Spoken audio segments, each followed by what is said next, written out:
Welcome to Harder Than It Looks, Parking Uncovered, a podcast that illuminates real solutions to common problems within the parking industry. I'm your host, Brian Wolff, CEO of Parker Technology, and in each episode, I'll introduce you to real parking pros that will bring their own tips, tricks, and best practices to manage what we all know is harder than it looks, parking a car. On the show today is a very special guest for segment one. We're breaking tradition just a little bit. He's not a parking professional, but he is super special. Max Yoder is an author, co-founder, and former CEO of Lessonly, and also just happens to be our keynote speaker for Fusion 25. So Max Yoder is a husband, father, author, musician, co-founder, and former CEO of Lessonly, the Indianapolis-based training software company. Max and his friends co-founded Lessonly in 2012. The company grew to 300 employees and $30 million in annual revenue before it was acquired by Seismic in 2021 for $300 million. That's super impressive. Beyond his success in business, Max is also an accomplished author. His book, Do Better Work, became an Amazon #1 bestseller in the business teams and workplace behavior categories, offering invaluable insights to leaders and teams striving to create more meaningful and effective work environments. He's also written a second book entitled To See It, Be It. Through his writing and leadership, Max continues to inspire others to pursue excellence in both their personal and professional lives. I am humbled and honored to welcome Max to this podcast. Max, welcome to Harder Than It Looks. Brian, thank you, man. Thank you for the very sweet introduction, and it's always nice to be with you. We had a great time, like 60 days or so ago? I can't actually remember exactly how long it was, but I'm glad we're back together. Yeah, well, I can't remember either, but I do remember it was a memorable hour, and it was the hour where you so humbly accepted our invitation to be the keynote speaker, which I could not be more excited about. I mean, I'm pumped about it too, man. Thanks for having me. A homegrown guy going to inspire the crowd coming into Indianapolis. It's going to just be a ton of fun. So it'll be good. Thanks for having me. All right. So what I like to do with segment one guests is I like to hand them the mic. I ask them, or I tell them they can go back as far as they want. You can go all the way back to childhood if you want, but go back as far as you want and take us through each of the steps that got you to your point here today. And of course, on the parking podcast, you know, the standard line is, well, how'd you get into parking? Because nobody wakes up, you know, in high school and says, I think I'm going to get into parking, but it's sort of a way to sort of get them to tell their story. But what I'm looking forward to is I'm going to learn at least 2 new things about Max Yoder. I guarantee it. And that will give our audience an opportunity to learn who you are and sort of your story to get to where you are today. So the mic is yours. Take it away. Go back as far as you want. Tell us your story. Thank you. Yeah, I won't cover really any of this at the keynote, so I hope this is helpful to folks who end up coming to get a little context. I was born in Goshen, Indiana. My dad inherited a funeral home from my grandpa, and he ran that funeral home with his brother, and that funeral home was connected to our house through a big, long driveway. And so I had this really special experience growing up of being very close to the ceremony that happens, the rituals that happen around death. And I think that was really impactful for me, and just realizing that, you know, when people were being embalmed, you know, I would see a lot of that. If I wanted to, like, you know, have lunch, my mom, she worked as a travel agent down the street, and she would work just in the mornings, which we were very lucky for. You know, she could be back by noon and we could spend a lot of time with her. But before that, if I needed something and my dad was working, I'd just walk in, and whatever he was doing, you know, would be what I would see. So I saw a lot of dead people, and I saw that not all of them were old, you know, and that is an important thing, I think, for me in my life, to know that life doesn't go as long as people want it to. It goes as long as it goes. And I think that put a little bit of a fire under me. I don't know why this is the case, but I have just as much fear of death as anybody else, but I don't think I have more than anybody else. Like, I don't think it like scared the crap out of me in like a traumatic way. I think it like just really showed me that there, like, gave me some gratitude. And I have a lot of reverence and respect for people who do end of life care, whether it's, you know, the end of life before it ends or the life afterward, because we need a lot of support in this world. And when we lose a loved one, it is That is the most time when I've ever needed the most support in my life is when I've lost somebody close to me. For sure. That was a big deal to me. And I think it just lit a fire under me. Parents got divorced when I was in 4th grade. They ended up remarrying 14 years later. That was very important to me because I really didn't want them to get divorced. And when they came back 14 years later and said, we still love one another and we'd like to try again, I was a little annoyed because I was like, man, why did we do this in the first place? But I think it had to happen. Yeah. And honestly, that is, I don't think I would have the life that I have right now, which I'm incredibly grateful for, had they not gotten divorced, because it really scared me about our finances. And I went into entrepreneurship strictly because I was scared of financial insecurity. I was not this thing of like, I must do this to prove myself to something else. I was like, I don't know any other way that I can have autonomy in that realm. And that I wanted autonomy in that realm because I was so scared to not have it. We had some moments in my life where I felt very insecure from a financial standpoint, relying on my parents who did their best. But I just really didn't ever want to feel that way again. And seeing some family members struggle and not being able to, I wanted to be there just emotionally for them, but then there was this financial part and I hated it. So entrepreneurship was really for me just like trying to rid myself of a fear. Through the entrepreneurial journey, I had a lot of therapy and realized, I don't need to protect my family from financial security or for financial insecurity. I just learned a lot about it through the journey, but I went into entrepreneurship for that reason. And I got a lot more out of it than that. I got a lot more out of it than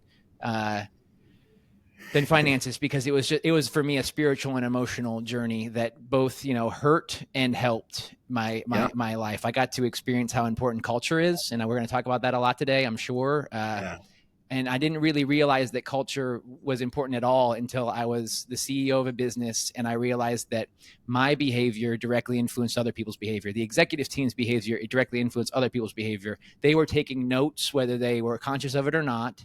And as the team grew from, just my friends and I to hundreds of people, the way I showed up mattered in a way that I could see. And it's not that I feel responsible. I think the executive team mattered a lot. It was not just me. And I think everybody there mattered a lot. But I knew that there was a responsibility, not that I was responsible for all the outcomes, but I had a responsibility in that role that was really invigorating for me. To experience. So I'll stop there. I mean, there's a lot more to my life than that, but I think that's a good, nice flyover. Thanks. Well, that's great. And so in fact, I've got a couple of questions in there because I think I read the first book, which was Candy, right? It was perfect. It was Candy. Candy's not the right word. It was vitamins. It was life affirming. There was lots of good stuff in there. We're going to get into some of that for sure. So, but my first question sort of goes to exactly what you just said. So I'm sitting here as the CEO of a company. We are not to 30 million yet, although we're sort of on our way. I certainly know and can appreciate what it takes from a skill set and from a adaptability perspective to get to where we are today. But you were further than that. And so tell me what you think it took to be able to stay at the helm from 0 to 30 million, because I can tell you that, at least from my vantage point, it's hard and you have to change. And so I'm interested to hear the journey and how you adapted and the skills you think that you brought to bear that allowed you to stay at the helm for all of that time. Yeah, I'd say it took trust in other people more than anything. It took me having Connor Burt by my side. He might as well have been co-CEO of the business. He was the president when we sold it, but there was no distinction between how we ran the business. It was not like I was ever telling him what to do. More, I was asking him what he thought I should do. But he was my partner in brother in arms. And having somebody who I love and respect and trust to that degree, who really, really understands the pressure. He did not have any difference in the amount of pressure he felt for that business. And I don't think everybody gets that. But so I wasn't as lonely. I could look at him and go, I don't want to do this anymore. At year 7. And he could go, I feel similarly. Or, hey, I have more energy than that right now. But some days I do feel that way, and just not having to lie to somebody who really gets it. Corey Kime was another example of that. He was the third employee at Lessonly. Him and Mitch Causey started within the same week, so they were 3 and 4. But I just think of them as just both 3, and they were counterbalances to myself and Connor. Corey was with us for the entirety of the experience, from employee 3 to close, and he was just a whole different energy than Connor and myself. And, I think about ensembles when I think about a leadership or executive team. What it really took to grow from 0 to 300 was, the Megan Jarvises, the Kyle Aces of the world. These are all people who were on my executive team with me, and I needed them. It was not a singular effort, right? It was a ensemble effort. And because we were all aligned on our values and our mission, we showed up not as the same people to all the executive team touches every team. That's what's special about it. That's why markets is such an important thing. It trickles down to every team. I did not touch every team in the same way the executive team touched all the teams. So if we were really truly aligned in how we wanted to show up in front of people, where we want to model certain behaviors and then we want to apologize when we miss the mark, which is really as simple as it is, right? You're either doing the things that you want to be doing or you're apologizing when you're not. There's a beautiful thing that happens where people aren't confused. They're not like, one executive team member treats me like this, and another executive team member, it doesn't abide by those rules.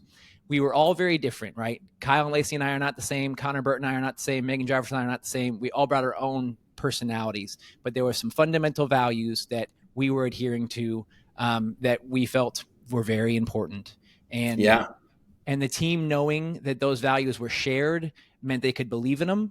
So even one executive team member that is not on that page, I'm nervous for that business.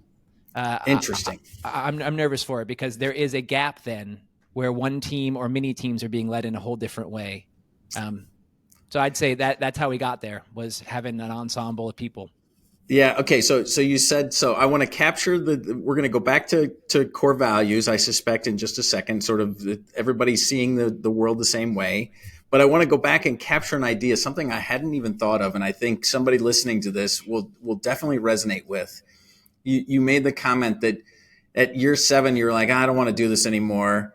And insinuating what I heard was I'm tired, or I don't want to keep going, or I'm confused, or I'm locked up, or whatever, right? And so the whole idea of being honest about saying that, and then being able to rely on, at this point, he's the co-president, but even another leader in the company to say, okay, I've got the energy right now. I can take it. Like we can keep going. You can rest. And, maybe in a month or 2 months or 90 days or a quarter or something, you'll have your energy back. Who knows what's contributing to it? But it is first the brutal honesty to be honest about. I'm tired, or something is amiss and I need a minute. I need to pause. Yeah. And then the fact that you can rely on somebody else to pick up the handle to the wagon and keep pulling it, which is super powerful. I don't know how else it would have been done. It's just like, I felt like it was divine. And Connor always seemed to have more endurance than I did. He is a literal athlete, and that showed up in the business in a way that was massively helpful to me. You said it well, man. You said it well. All right. And so I know I've said this before, so Nate will get upset with me when he edits this. He's like, you're telling the same stories over and over again. You got to tell different stories, but I think it's worth telling this story. So hopefully Nate's chuckling. He'll cut all this out, I'm sure. So I read EOS, Gino Wickman's book, Traction. And one of the things that Traction talked about is you've got to get common core values, right? There's lots of little steps you got to take. And I rolled my eyes a little bit at first, but then we sat down as a leadership team and we hammered out 6 core values. And then we started hiring the core values. We started talking about the business in terms of core values, and I could see the magic. So back to your point about if you've got one executive that's not aligned, I see it now 100%. And so take us through the Lessonly core values journey and how you guys got there. And then maybe there's a story or two about where you weren't aligned, or you found somebody, you found a rock star. I can tell you about 2 or 3 rock stars that, they missed on core values, and I said no. Mm-hmm. So tell us the core value story for Lessonly. Me too, Brian. It is I can't even call them a rock star if they miss on core values. They were competent in their skills in certain ways, but they, to me, the rock stars are the ones who are competent and can do it in a compassionate way. And I'm not trying to say like you can use whatever words you want, but like sure. It was just, the skills were not there, or the skills that I think are more fundamentally important. I think we can learn a lot of the work skills, but and I think we can learn some of the the more emotional and spiritual ones, but they take a lot longer. They take a lot longer, and we got a quarter to hit. So anyhow, we got a quarter to hit. I love that. And then another until the end of time, which was one of the reasons by year 7, I was pretty damn tired. It's like, there was never a quarter we can just be like, all right, we're good on this one. And that to me felt very extreme. It is extreme, right? Yeah. I really want a winter in business. I want a time when we can all go winter and regroup and come back in the spring with vigor. But we don't allow for wintering in business. And I think that is to all of our detriment and to our cultures and society's detriment. So I hope we figure that out one day. To go back to values, Scott Dorsey was on our board at Lessonly, and he made amazing contributions all the time. And Scott Dorsey had started ExactTarget, the tallest building in downtown Indianapolis, the Salesforce Tower. And I think about Scott, and I think about Chris Baggett, and I think about Peter McCormick, the founders of ExactTarget, because that's why it's there. And Scott joined our board and was hugely impactful. And one of the things he was encouraging of is I was nervous about alignment on the team. Around 17 people, we couldn't be in the same room anymore. We now had 2 rooms. And so up to that point, alignment and kind of culture was really about just watching, well, how does Connor do it? How does Corey do it? Right. How does Carly do it? Those people are celebrated, and we don't really need to write it down because I can see them do it. And I'll do it like them because I know that they're celebrated with high frequency. Therefore, they must be doing, something well. When you're not in the same room, you can't depend on that as much. And so that's when we had to get serious about articulating values. And Scott encouraged us like, hey, mission, vision, values. It's so awesome. And I was like, to me, like I kind of wanted to vomit because I was like, it seems so corporate to me.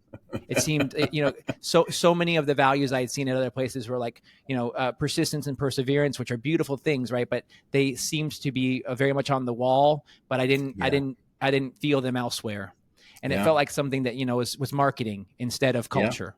Yeah. And I didn't want to. That hit my authenticity bone in the wrong way, and then Scott was like, "Hey, Max. I hear you saying you think these are going to be authentic, but that's really up to you, man. Like you get to choose if these are authentic or not, and he was a great guide in workshopping. The executive team at the time, along with Scott, did kind of our test run on workshopping. We ultimately didn't go with the values route. We called them values, but really what ended up happening was we went the behaviors route. We called our behaviors values, but like our values were things like have difficult conversations, ask clarifying questions, share before you're ready. Under those are values. We really believe in clarity. We believe in camaraderie. But how do we activate clarity and camaraderie? Putting clarity and camaraderie on the wall, I don't know if that would have been all that helpful. Putting have difficult conversations on the wall because we love clarity and camaraderie, that was super helpful. It's like you're stuck. You go to the values menu at Lessonly, which really are behaviors, but we just call them values. And if you're stuck, just go to the menu. And one of these 6 or 7 values will get you unstuck. And if it's not on there, that's probably a rare occasion because they were pretty vast. It's like highlight what's working. If you're in a headspace of, I feel like things aren't going well. Well, what is going well? Let's start there. And then let's try to solve some problems. What isn't, having difficult conversations really can break things open for people. It can create more progress than you can ever imagine. Asking clarifying questions is usually a point of frustration. People don't know what's happening and they don't like it and they don't feel safe to ask. So like, we want to make that safe. Sharing before you're ready is this idea of like, hey, you cannot perfect something in a vacuum and then come out and say, hey, here's what I've been working on for 3 months. I didn't mention it to you. I didn't check in with you at all in those 3 months. So I hope you like it. We want to share before we're ready, which is don't go into the vacuum, come to us and show us along the way. And don't show us because we are the CEO or the president. Show the people who depend on the success of the project. That might not be me. I might not have to use the sales deck.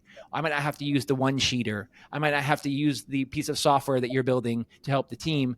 Talk to the people who will have to use it along the way. That's what sharing before Yeah. you're ready is, and we'll just, Yeah. and this is all things that at Fusion we will very much cover in, depth. That's what the talk's all about. Is what are the behaviors that bring us together for clarity and camaraderie? So I was a skeptical man around. I was really a skeptical boy at the time. I was much younger than I am now, and I very much am happy to say that I'm a changed man in my perspective. Yeah. Well, so what resonates the most with me is you can begin to appreciate when there's four people in the company. When there are four people in the company, it's pretty easy to translate core values to them or to emulate the behavior that made you successful. It did dawn on me as we started to grow that we had to have some code that was sort of codified into the DNA of the business to be able to allow people to know that they were doing a good job. I love the behaviors piece. I might have to reread the book and go back to it again because I could see where that might be kind of helpful. Yeah, it's hard to know if you're doing clarity. Am I doing clarity? Am I doing camaraderie? Yeah. It's like, well, those are the things that are like deep in the dirt. What grows out of them are comes out of them are certain behaviors. Yeah, that's fantastic. Okay, so I think share before you're ready may have, I'm guessing now, but it may have come from a software company that you started where you worked a long time on a piece of software and then you launched it with great fanfare and it didn't go. Was it Quipple? Was that what? Quipple. Is that what? Yeah. Quipple. You nailed it. Quick polling was the idea. Yeah. So tell us the story because I do think that, and again, maybe this is a sneak peek because maybe you'll go into this at Fusion 25, but it'll be good just to give folks a little bit of a taste for, the humility and the foundation of experience that you have that allows you to be on stage and say, hey, I know these things work. Yeah. So Quipple was the first company I ever tried to start. I worked on it with Christian Anderson and Dustin Sapp and Mike Fitzgerald. Christian and Mike also worked on Lessonly with me, along with Connor and Eric Tobias. But my first go was with a different group of folks. And Dustin was very busy, so he played a certain role, and everybody played different roles. But my job was to try to build social polling software, is what I called it. At the time, I was interested in social media, and I thought it was fun. I no longer am interested in it, nor do I think it's fun. But at the time, I did, and I tried to build software to help to basically help people share polls. The polls were whatever you want to ask a question about. You ask your friends. It's very binary. I no longer believe in the binary nature of things. So this is just a different type of brain and mind that I had. But I built the software in a vacuum. I spent 9 months with the engineer, spending all the dimes that we had to perfect something. I thought it should work like this. I know how it should work. I'm going to go build it like it should work. And 300 people signed up for like early notification when Quipple was ready. And, to this day, I still don't remember who the person was who sent this email, but something tells me it was Jeb Banner, which is really hilarious because he is like one of my best friends now. And at the time, I didn't know him really from Adam. And I hope it was Jeb, but somebody sends me an email back within 3 minutes of me saying Quipple's here. They've gone to check it out, and you can use the app right on the website. Like, you don't need to download anything to experience it. It's like there's a poll right there for people to experience. And Jeb or somebody else says, hey, Max, congratulations. I'm curious, why doesn't Quipple do X? And X was this great feature idea that in my 9 months of making this software, never thought of. Never thought of it. And I'm like, as soon as he says it, it's like, it's like, it is just right. Like so obvious in retrospect, but clearly not, right? It would have been a lot more obvious had I just talked to other people is the punchline. Sharing before you're ready is about getting outside of the silo of my mind and going and sanity checking something with the people who depend on it. I didn't do that. So I ended up building a piece of software that had a lot of these moments where people go, that's an interesting choice. I just could have avoided that. I like to think about software development as the first kind of time you stand up a piece of software, you are deciding where the plumbing goes. You're deciding where the electrical lines go. And once you stand up that piece of software, very similarly to like building a house, the first time you build the house, you get to choose where the plumbing goes, and you can be very creative with that if you want to, because it's pretty easy to move plumbing at that time. But once the house is built, good luck, putting a bathroom somewhere where the plumbing lines are not. It's tremendous amount of work to go do that. And we had already put all the plumbing and electricity in for Quipple, and I wanted to move a lot of things in retrospect, but it was very expensive and I didn't have the dollars. So I spent a lot of money on that business for my, personal, my at the time it was all my money. I had $9,000 left when I shut it down, and I put 8,000 of that into Lessonly. And that gave me 3 months of rent. And so I just did some contracting work when Lessonly started. But it was here's what really mattered about that, Brian. I learned what I needed to learn how to build software the hard way, right? By just doing it in a way that did not work. The next time I do it differently. I start with napkin sketches. I build very little before we've talked to a lot of customers. But I went through that kind of moment of having failed, and people came to me, Christian Anderson, chief among them, who didn't need to, and said, I think you should do it again. I think you're actually better equipped to do it next time. Like I kind of thought I was worse because I had already done it once and I had not done well. But he was like, how is that possible that you're worse? You know a lot more from firsthand experience. It's like, go back and play another hand because you are more skilled at this game than you used to be. And he didn't have to tell me that. He was not my mom or my dad, who have loved me deeply for as long as I've been alive. And I'm very lucky for that. But if they say, we still love you, go do it again, that's different. Because I'm like, I know you love me. Christian didn't have to love me. And he was like, go do it again. And that was the ticket, man. And, that time I got to ride this huge wave of this huge software boom wave. And I'll stop talking after this, but I just want to say, riding a wave is the only way you can surf. If the wave is not there, there is no surfing. And for us, the wave was there the entirety of Lessonly from 2012 to 2021. The wave has not been as strong. It's coming back, right? But the wave has really diminished.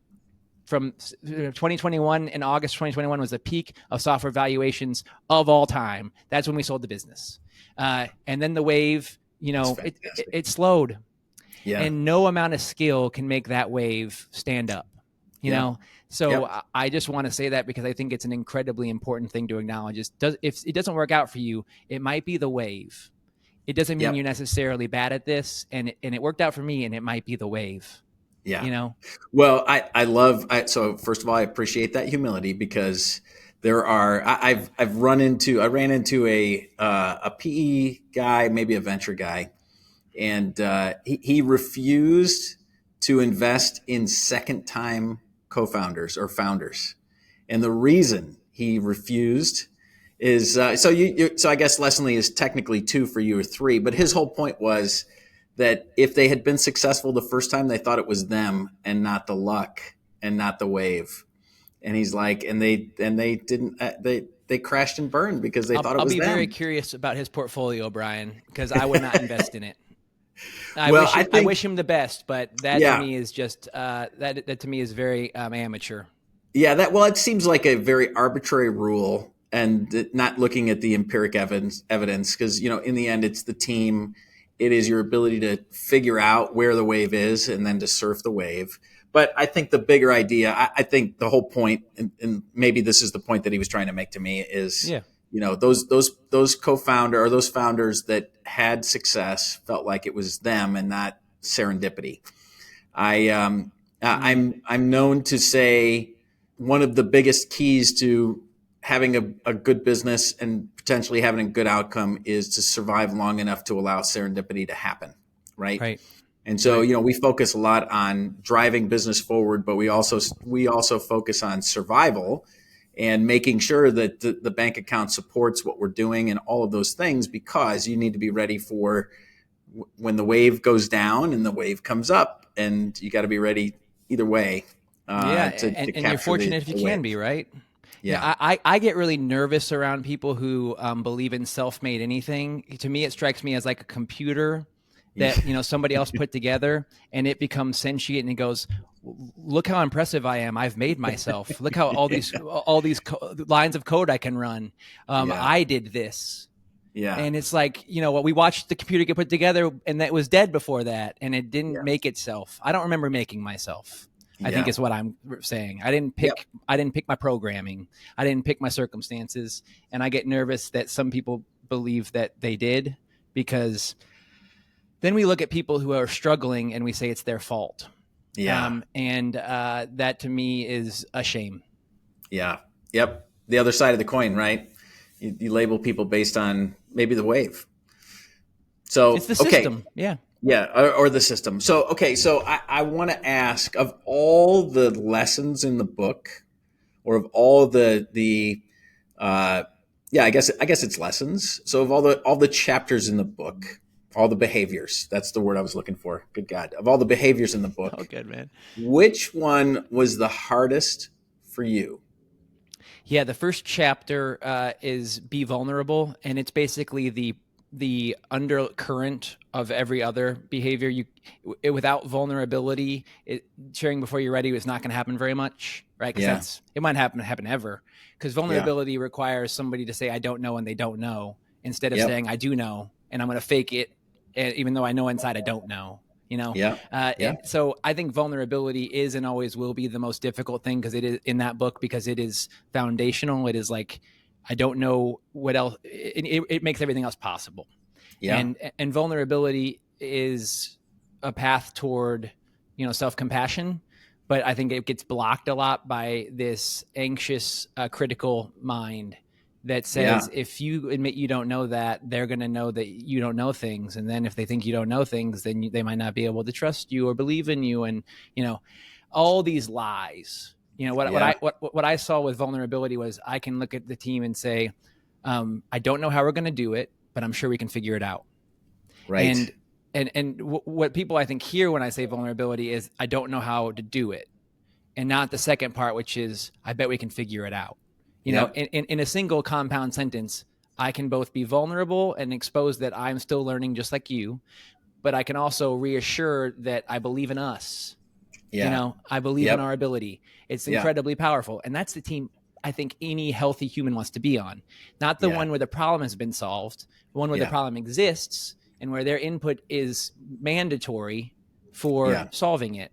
If I come to you and say, we have no problems and I've got it. Well, why are you here? Right. Yeah.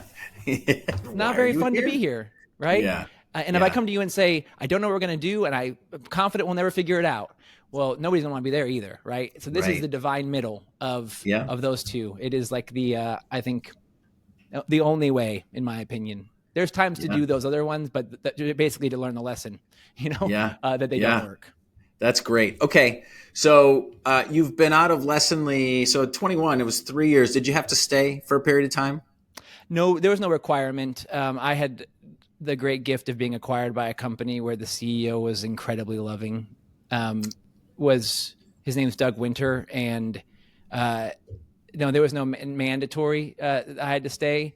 The day that we got acquired and announced the acquisition, Connor and I, oversaw the 300 people. It was like 275 full-time, 25 part-time. Every single one of them now reported to somebody else. And so I think that was really smart of Doug and the team, because instantly everybody got to feel what it was going to be like to work in the new company. There wasn't this like period where it's like, for a year, you will still be the old thing. And then it just ripped it off, And so the next day I didn't have any direct reports. So I plugged in here and there. And then a few months later, one of my best friends, Drake Overson, was killed in an avalanche. He was walking in Colorado Springs with his girlfriend, Hannah, and their dog. They were snowshoeing, and it was not the day for that. And it was awful and remains awful. And, it doesn't remain completely awful. I miss him a lot, but there is a tremendous amount of gratitude I have in my heart now for just existing that I couldn't have. I basically took the beginning of this conversation where I talked about my dad and death, and it showed me that until one goes through something, they do not understand it. I could see a lot of other people experience death and not really know what it was, to lose my bro. So Doug was very gentle with me. And when I said, hey, I don't have the heart for this at all.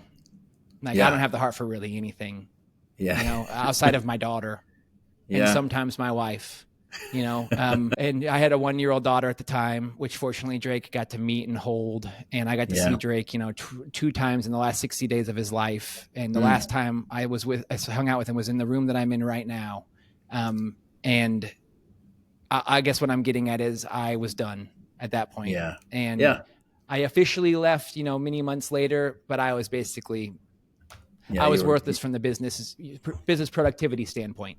And just needed to, and I have a friend, Justin Clifford, who runs a company called Bereave, which is all about helping people who are experiencing loss and helping workplaces prepare for that. And I'll tell you, if I would have had to keep working, it would have been worthless. Yeah. It might have been negatively impacting the business, right. For me to like try to fake it. Yeah. So you were really fortunate. You had good circumstances. Oh my. Yeah. Again and again. So you wrote the book before you left, but what have you been up to lately? I think Decoder. Are you active in Decoder? Yeah, Decoder. Decoder is a dream app that Jeb Banner, Steve Grassi, and I wrote. Which is we were excited about using ChatGPT to help with understanding symbols in dreams. Yeah. Nobody can understand a symbol in a dream, but there are certain symbols that mean certain things, and Decoder helps you understand this can mean one of these 6 things. Any of those click. It's really cool. It's Decoder without the ER. It's DECODR.me. So if you have a dream, put it in there. It'll give you different interpretations. The first thing it says is nobody can tell you what your dreams mean, but here's a guess. Here's some thought starters. And that doesn't require any time. That's built and made, and ChatGPT does the rest. Okay. Well, I've actually signed up. I just haven't put anything in it, so I need to put something in it. It's really cool, man. And if you take it with the appropriate grains of salt and follow some symbols. I work on a company called Kibby's for like about an hour a week with Connor. The people who run the company do all the hard work. I just advise it. It's kibble for dogs that is actually made with real food right here in Indianapolis. So it's the kind of difference between Purina, which is powdered, and my brother-in-law worked in a Purina factory and said I will never feed my dog Purina after seeing how it's made, which that's about $30 a month, and then there's like $400 a month dry dog food that is wet, and we based on your dog's weight will be like 70 to 120 $130 a month, and it is not fresh food insofar as like you don't have to refrigerate it, but it will mold in 90 to 120 days because it's made out of real food, and interesting. And anyhow, we feed like 70 dogs right now and counting, and it's fun because it's so different than my old life, but I don't really carry any of the weight there. I just more assist in different ways. And I like to make music. I had a band up here and we recorded a song this morning, and it was a beautiful song, and they were a very talented band. And I basically set up a recording studio in the attic to do that. And what position, what instrument do you play? That's a hilarious way to learn, like what you might love, which I would presume are sports. Is that when you say position, or you probably like music too? But I like to engineer, so that's like making sure the mics and everything are doing their jobs. But I really like to play drums. There's a drum set right behind me. Oh yeah, I really keyboards? like to play. Sure, yeah. I like to play keyboards, and I like to play guitars. Nice. So I just really love being in communion with people with music. It is a holy experience. That's awesome. All right. So you told us just before we came on that you were doing also something kind of interesting. So tell us about that. Yeah. This past weekend, I had the privilege of experiencing a medicine retreat, and the medicine was psilocybin. I went to Vermont at a place called Rootstock that is ran by just a glorious woman named Bina. She has done 600 of these ceremonies and counting, where 3 people or 4 people that we eat mushrooms that are of the psychedelic type, and then we lay down and we let them do their work. And I think I cried of the 5 hours. I probably cried 3 to 4 of them. Wow! And I just knew I needed to cry more. And I see my daughter where a stimulus happens, she's sad, and the response of tears is very fast. It's just tight. And what ends up happening is she just gets over things. And I think that I've blocked my capacity for crying, just being hardened by life. And this just opened the floodgates. And I feel lighter and safer and less fear than I remember feeling since I was a child. Wow. I literally felt like I had a spiritual rebirth. It was not like going through my mother's birth canal. It was like going through the birth canal that you get to go through if you ever lucky enough to go through it the second time. Yeah. And I am very grateful. And it was magic, man. It was magic in a way that very real magic. But it was medicine. They called it medicine all weekend, and I could see why, because it carved some sadness out of me in a way that I really needed. I just feel lighter. Wow. That's awesome. Okay. So maybe we can put that in the show notes. Yeah.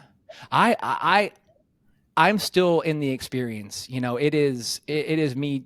It is a process. It is not, that moment. That was the first inning of a very, very long experience. But I don't know who doesn't need it, man. I can hear that in me. I'm not spending a lot of time crying, and I'm certainly not spending a lot of time being sad. Yeah, so and everybody's going to need something different, but I think a lot of us are blocked from from the process of. I'm not saying everybody's going to cry, but everybody did cry, at this experience, and it just I feel like I get another chance to live like I did as a child, and my hardening heart, was given another chance to not be a hardening heart. I don't want a hardening heart. I want my daughter's heart. That's fantastic. If I keep going, I'm going to cry right now, which would not be me shame, but I can't speak as well when I cry. So I'll wait. Yeah. Yeah. Okay. All right, good. So let's transition. I want to ask you one more question, then we're going to go to the lightning round. And Please. So the question is there anything I didn't ask you that I should have? There's a lot of things I like to talk about. There's a lot of things I like to talk about with teams. There's a lot of things like to see it be it is like this concept that I love, Brian, which I'll just really quickly go on if you don't mind. Can I kind of ask it for you? Yeah, no, that's it. That's why I asked the question, because I could ask a million questions and still miss the mark. So yeah. You have not missed the mark, but there's just not enough time. So the thing that I think is super critical is the second book, To See It Be It, was really just a collection of essays that had similar themes to do better work, but were also in some ways different. And we called it To See It Be It because I don't really understand a value. I don't really understand a virtue unless I embody it. And by embodying, a virtue like forgiveness or patience, I can see it better because I've felt it in my body. But I also can see it for how difficult it is. And I think we so often live with the virtues up here and they're not embodied. So we think people should be this way when we might not ourselves be that way. And for sure. Therefore, we struggle to have the perspective of really how difficult it is to really be that way, with consistency. And so I think what embodying our virtues does is not makes us all virtue, no vice. It actually makes us softer to ourselves and to others when we see them struggling to be virtuous, because we ourselves struggle to be virtuous. I struggle to be virtuous as much as anybody else. But what I get out of that is self-compassion. If I give myself grace, and therefore I can give other people grace, because it is not about, being the android perfection, thing of I only do it the right way and I never do it the wrong way. Humans are not built that way. It is about softening to somebody else who is struggling and saying, I see you because I know that myself. It is about perspective. It's harder than it looks. It is harder than it looks. It's kind of the point of the podcast, right? The whole idea is that if you're 1 degree separated from parking, you think parking is the easiest thing in the world, right? How hard could it be? You drive in, you pull a ticket, you drive out, you pay. Like, how hard can that possibly be, right? And nothing could be further from the truth. Parking is really complicated and it's really hard. And so, having perspective like that, I think will be helpful to people to say, there are lots of things that are hard. So somebody that we don't even know could be walking out of an office that has a job that's even harder than ours. Mm-hmm. And so if we give ourselves grace, we can give them grace to struggle a little bit, because it is hard. And then for the Parker who thinks that it's easy, we have to give them grace too, because they just don't know. They don't know how hard it is. it's an ignorance thing, right? And Yeah, we're all ignorant, right? We're all we ignorant, are. and Yeah. we can't fix that. We cannot consume enough information to fix that. We solve that by grace. So I think well Grace. said on the parking analogy, man. We solve it by a charitable reading. This is Yeah. Thomas Aquinas. I love this two-parter. He's like, the only virtues you need are charity and grace. I learned this from my friend Jimmy Miller. Charity is the charitable reading.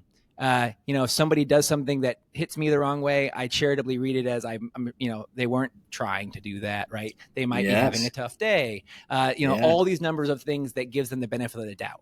And Yes. if I find out later that the charitable reading was wrong and they did want that to sting, maybe they did the thing because they really did want it to sting. Well, then charity is harder because it's like, oh, I can't give them the benefit of the doubt because the doubt, I have no doubt. So then we need to give them grace, which is forgiveness. Right. I've done that before. I forgive you, and you just keep looping through charity and grace, and you pretty much cover all the bases. And that is difficult, right? That's very difficult, but that's, I think, the only way we get out of this without harming one another and the world around us in ways that we don't need to. Yeah, and have a little peace. Have a little peace for ourselves, Amen. right? Like Amen. not just be angry all the time. Because I could be angry all the time, but charity and grace, I love that. Yeah, I will not harden my heart is something that has been on my mind a lot. I don't want my heart to harden, and it doesn't have to, is what I'm finding. But that's because I have a lot of support and encouragement and guidance and a lot of things that a lot of people don't have. So if their heart hardens, I all I can do is love them, because that sounds very difficult. Yeah, that's great. Okay. Wow. Charity and grace. I love it. That's all we need. Forget about quarterly results. Charity and grace. Charity and grace, man. We need more of them for damn sure. Yeah. And it starts with you and me. I got to tell you, Brian, so many times that we've interacted, you just have a lightness to you, and like that's a great comment I can give you is I've always felt safe around you, even at times when I knew you less than I do now. And that's just special. So thank you. Well, I appreciate that. Thank you. I mean, it's just awesome. The case. It's the case. Yeah. It's why this is so easy when we have not spent many, many hours together. Right. Yeah. Well, I appreciate that very much. All right. So I'm dying to ask a couple of questions here. These are lightning round questions. All right. So the question is, what phrase are you known for? So if there was a phrase uttered deep in the bowels of Lessonly, they knew that phrase originated at Max Yoder's desk. What was it? I would guess it would be either share before you're ready or be vulnerable.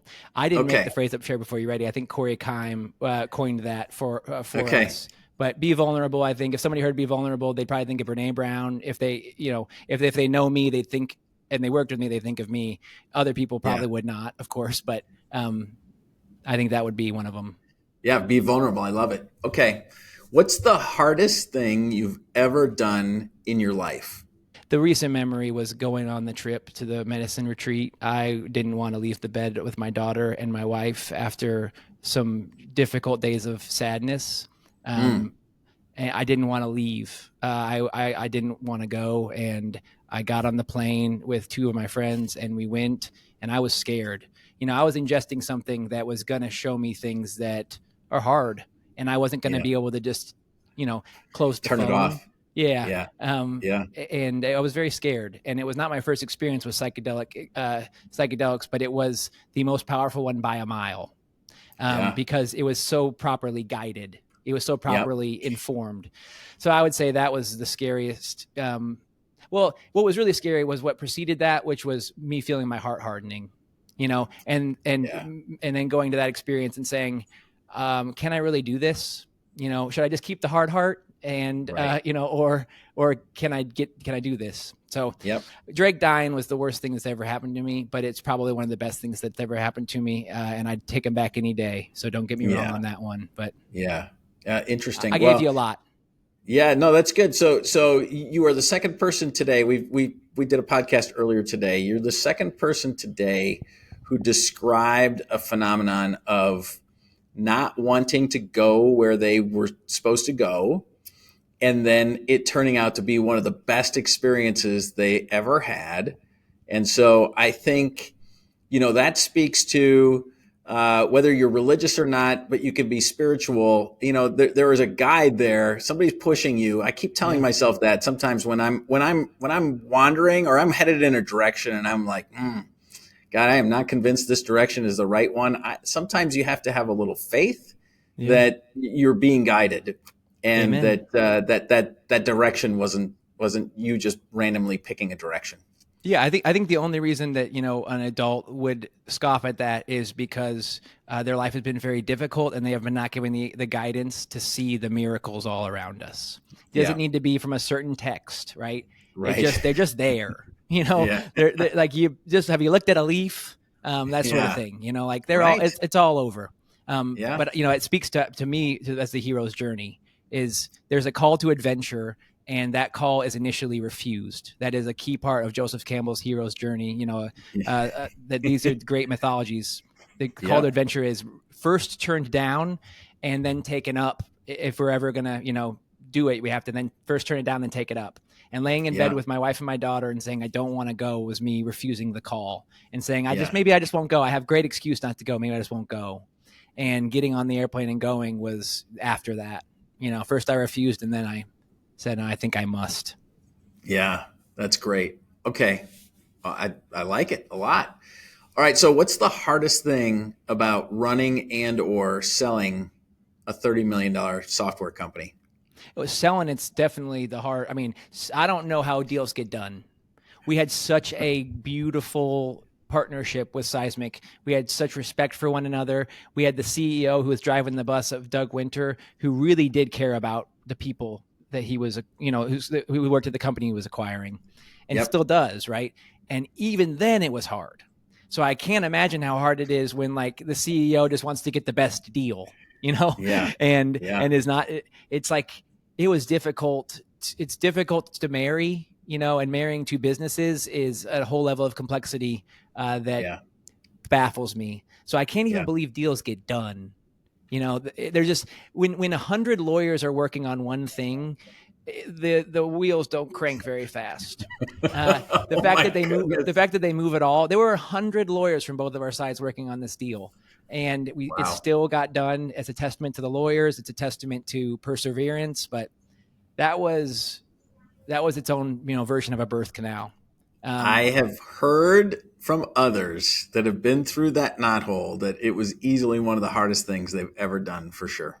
Yeah, and I so badly needed it and wanted it, and it was hard to describe, but that's what I'd say. Yeah. There's a lot difficult. There's a lot to love. There's a lot difficult, but that comes to mind.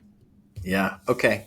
So I'm going to steal a question from my previous podcast, because I've sort of altered this to fit the fact that you're not a parking professional. Some of the other stories are parking professionals. So he's urging me to ask people, what's one problem that you have that I might be able to help you solve? In general.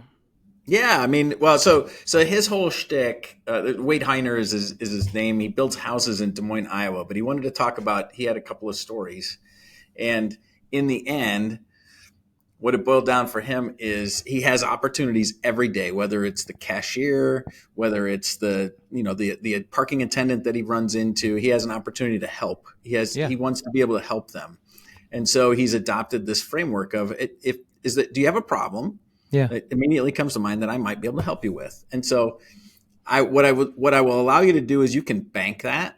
I got it. That question if you'd like. Oh, you got it. Okay, let's go. Well, I recently heard a quote attributed to Mother Teresa, and I thought it was this is clearly somebody who's worked with a lot of people in pain, and who maybe has an insight to what might make the world an easier place to live in. I don't need the world to be easy to live in, but I'd like it to be a little easier than it is right now for us emotionally, and there's just a lot of stress that I think our culture really struggles to process, and I know I do. And what she said was, if you want to bring peace to the whole world, go home and love your family. So I think that's the only thing one of the only things we can do for one another is, you love your family and I'll love mine. Yeah. And if we all do that, some of the knots that get tied when children do not experience that love, they're going to get tied, right? We're not going to be perfect parents, right? But if we can minimize the pain that children feel when they feel neglected, when they feel, when they feel like they don't get the experience with their parents that, we just need as animal humans. For sure. That's where the downstream challenges of, somebody breaking into my house or your house or somebody, drunk driving, all things that, are products of pain, that I, have compassion and grace and will give grace to. But they start with, if somebody had been at home, being able to love that kid, that might have made a big difference. And I think we have a system that makes that very difficult. But I still think we need to talk about it. Yeah, that's awesome. That reminds me of Bernie Ranchero was a gentleman that I hired at Johnson & Johnson 30 years ago. And he was in social work before he came to J&J. Yeah. He said, and so at that time, my daughter was 1 or less than 1 probably. I was classic, frauding over being a good parent. And he's like, Brian, if you want to do one thing for your kids to make them turn out, go home and love their mother. I'm like, okay, that seems pretty straightforward. I can do that. So my kids have turned out great. Wise man. A wise man. I think about schools a lot. They're like, put the kids first. I'm like, I want you to put the superintendent. I want you to put the principals, superintendents, and the teachers first. If they are unhealthy, the kids will be too. Yeah. If the marriage is unhealthy, the kids will feel that. We have this kids first culture, and it's like Dustin Sapp really taught me this. It's if my marriage is not strong, everything else will fall apart. If my marriage is strong, the kids will really, really benefit from that. So I think well said by Bernie awesome. And you. Yeah, I appreciate that. Okay, so when you're not running companies or writing books, what do you do for fun? I guess you make music. Is there anything else you do for fun? I like to watercolor paint. Like watercolors to me are a lot more control. Like I actually thought they'd be really hard to like do what I want with them. And sometimes they do their own thing and I'm grateful for it. But I actually find that there is a sense of control I wouldn't have imagined I could have with water.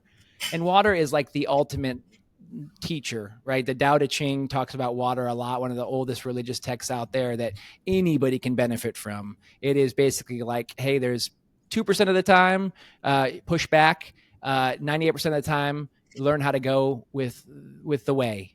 And the way is, the motion of, I don't know what the way is, but I have my own definition, but putting it into words will undermine the way. You'll send me that manuscript, please. I would like will. To read it. It is beautiful. Stephen Mitchell's interpretation is awesome, but there's a lot of good ones. And it talks about water a lot because it's the most patient source, that we have familiarity with imaginable. If water wants to get through, it will just wait until it gets through. Yeah. And it doesn't do it by force. Right. It just does it by, and a plumber will tell you this. I've talked to many plumbers about water, and their reverence for water is very real. Like I remember a plumber capping one of our pipes, and they were like, if I do this just a little off center, you might not know until 4 or 5 years when that water finally starts getting through. And even if I do it right on, the water can still find a way. It's like, it is such an intensely powerful, but its power is not in the way that we conceptualize power. It is it's water. I love it. Yeah. Oh, okay. I need to read that. You need to send that to me. I will make sure I do. Feel that coming. All right. Last question coming around the bend here. What are you most proud of? And you can have 2 things if you're going to say your family, but what are you most proud of?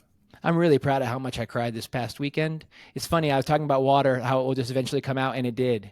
I tried to put a cap on it for so dang long, but water is patient. And it came out so much that I could smell the salt water on my mask. I had a mask on, like, basically so I could be inside.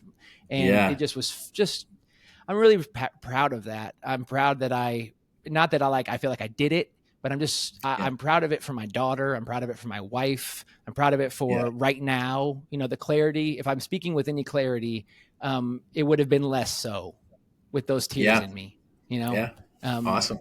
So I just have a lot of pride in, and I don't know if pride's the right word, but I have certainly some amount of pride and just some amount of just gratitude.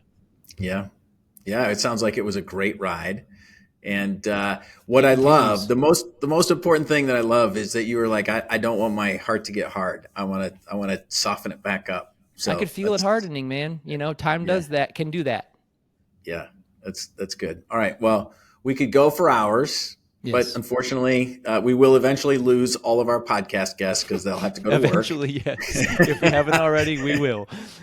But you know what? Here's the thing. If they want more Max Yoder, they can listen to this podcast again, because I'm sure they'll hear something that they didn't get the first time. Or you can join us at Fusion 25. That's the best part. And so I am so excited to get you on the main stage and to get you sharing all of the wisdom that poured out of you when you wrote that book. So thank you for taking the time today. I appreciate it. And I just can't wait. It's going to be good. I'm excited too, man. Courtney and Heidi helped make this happen. My gratitude to them. Brian, you helped make this happen. My gratitude to you. And it was just fun. If anybody listened to this, my gratitude to them. And I know they are and will, but I just appreciate it. Welcome back to segment 2 of Harder Than It Looks. With me today is Tiffany Sauder, an individual with 7 jobs that are harder than it looks. Tiffany Sauder is a wife, mom, entrepreneur, CEO, board member, investor, podcast host, and keynote speaker. For 20 years, she and her husband have been building their companies and their family on the exact same timeline. That means 4 kids, 3 businesses, and 2 careers, all building towards an abundant life of and. Since 2006, she's been the CEO of E23, a marketing agency that has been on the Inc. 500 list 6 consecutive years, claimed spots on the Indianapolis Business Journal Fast 25 and fastest growing private companies, and finally, E23 won HubSpot's Agency of the Year a couple of years ago. Today, Tiffany spends her time helping 2 career families move from chaos to connection, which is one of the reasons Parker's VP of Marketing, Heidi Barber, wanted to invite her to our show. Tiffany, welcome to Harder Than It Looks. Thanks for having me, Brian. I'm looking forward to the conversation. It's going to be fun. And by the way, this is your show, but I want to make sure, this is your show, as in my show. Actually, your show, yeah. But I wanted to get out there early and often that there's no way I can do justice to all of your pearls of wisdom. And so I want to make sure we push our audience to your podcast, Scared Confident. We'll make sure we get it in the notes because as I was reviewing, doing a little history or a little background, there's a lot of good stuff there, and I'm not going to be able to get into it in 45 minutes. No, thank you. So we'll start there with Scared Confident. Yeah. And by the way, I've been a listener of Scared Confident for several years, just because I like the concept. And I met Joe Mills. I love Joe and Reed. 1,000 Stories was a partial inspiration for me doing a podcast. So those 2 guys they're hot too. That's good. Yeah. Well, I'm glad to see you on the microphone. I think for me, having a podcast has been a really forced process of integrating learning and synthesis into like my almost every day. So I love it when new people are picking up the mic and figuring out this kind of, it's still the Wild West. It's codifying a little bit, but we're all learning. Well, it was the founder of Casted. Oh, Lindsay Chepkema. Yeah, Chepkema. Thank you for pronouncing that. So Lindsay also was a bit of an inspiration, just because when she made the comment that you can build an entire marketing or a demand creation strategy around a podcast, I'm like, ooh, that's an interesting idea. I kind of like that. Yeah, and I think for most leaders, and I know that's not the point of the show, but for most leaders, speaking is the most efficient way of communicating, instead of needing to write in an email or put slides together and kind of this formal town hall. Like, you think about how much prep motion there is into something like that, where a podcast, I think by design, is more extemporaneous. You have a freedom to kind of talk and kind of change your, my ideas have evolved as I've spent time on the microphone. And so it's exciting, I think, for podcasting to become part of, I think, the corporate vocabulary. I think just like every company has a website, they'll have a podcast. It's a great way for prospective clients and employees to get an understanding of like, who is the leader, not the way that the About Us page sort of positions you or your bio or your LinkedIn, but like, who is this leader? So, okay, we're really in a rabbit hole. No, this is good. We will get to the evolution of the podcast and the evolution of you as all 7 of your jobs talks about. But let's start first with, now let's see, I'm going to cut and then they'll cut this out. All right. So after doing some research and being a listener, right? from the outside, you look like a superhero, right? I mean, you literally do it all. And so I'm guessing you're mortal. And so I'm wondering if you could put a fine point on what it takes to do it all. What would the fine point be? I will try to force that level of synthesis, but let me give a little context. I think you're right. I was born, I say I think all entrepreneurs, a lot of us who are born with, I say, a heart of just a spirit of curiosity where it's like, Yep. you know what I'd love to do? That. You know what would be so cool? I have this idea. Why don't we go? How about if let's have over? I bet we could, just like literally my mind, if I exported everything that was going on, people would be like, you've got to believe that, like you live in that circus. And it's like, I just have this heart of I just want to try it all, see it, do it, go. And I used to wrestle with that and say, I need to be happy with what I have. Isn't this enough? Like, I have one successful business. Who am I to believe there could be two? I have 4 healthy kids. Who am I to believe that we could, we don't like adopt her, but I'm like, what? But I think about it sometimes. And sometimes I say to my husband, wouldn't that be cool? He's like, are you kidding me? We can hardly keep it. Like, it's like, what if there was more? What could life be like? Yeah. And we get to this place where we're so tired, we're so reactive, we're so underneath the responsibility of everything else that we've said yes to, that we quit dreaming because we just can't imagine how we would. And so then we get into this habit of saying, I guess I'll just be happy with what I have. And my kids are amazing and the business I have is amazing. And being happy with it can be enough. But I would exhaust myself trying to bury all of these ideas in my head for the rest of my life if at the age of 37 I had to stop saying yes to things. I'm 44 now. So I started to look at the way that we scale our businesses. Why is it that they can have more complexity in them? They can serve more clients, they can have more employees, they can have more locations, they can have more leaders, that like the throughput can increase. Why is it that we have the vocabulary and the systems and the roles and the culture and the definition and the priorities and all of the things that we do to scale our professional environments? What if I did that in my house? What if being exhausted and react? Because the work equivalent of that is you're burnt out, you don't like your job, you're not inspired, you don't feel like you're paid enough. And we'll listen to people complain about all that stuff and say, well, then why don't you fix it? But when we use words like, I don't have balance, I feel guilty, I'm so tired, we're like, yeah, I know, me too. And we just join the pity party in our personal lives. And I was like, I'm just not going to do it. I'm not going to accept that as the outcome of my life. I am too smart. I deserve better. My family deserves better. And I'm not going to have a healthy body with a sound mind in the land of opportunity and be pissed about it for 50 years. I'm not going to do that. So what do I do instead? So literally, I took cues from all of the things that I learned about how to scale a business and said, what if we do that in our home? What if as a family we have priorities? What if as a family we talk about the roles that we're all going to play to get it all done? What if we think about how when we get raises, like if you make $100,000 more, Brian, in your business in a year, you're going to give a third to the government. You're going to put a third in the bank, and you're going to pick a third of it and put it towards growth, right? Yep. Ish. So if you make $10,000 more, $15,000 more as a family, let's make the math easier. You're going to have $5,000 to the government, put $5,000 in savings, and put $5,000 into scaling the capacity of your household. Get a housekeeper, outsource your laundry, get rid of jobs that are not serving who you want to become in the same way that we do that with our business. So we did that over and over and over and over again. So for about 5 years, our family's been running on this system. I call it the life of and, because I wanted to be more than just a mom. And that doesn't mean that that is not a noble, special, important calling in my life, but it is not the only calling on my life.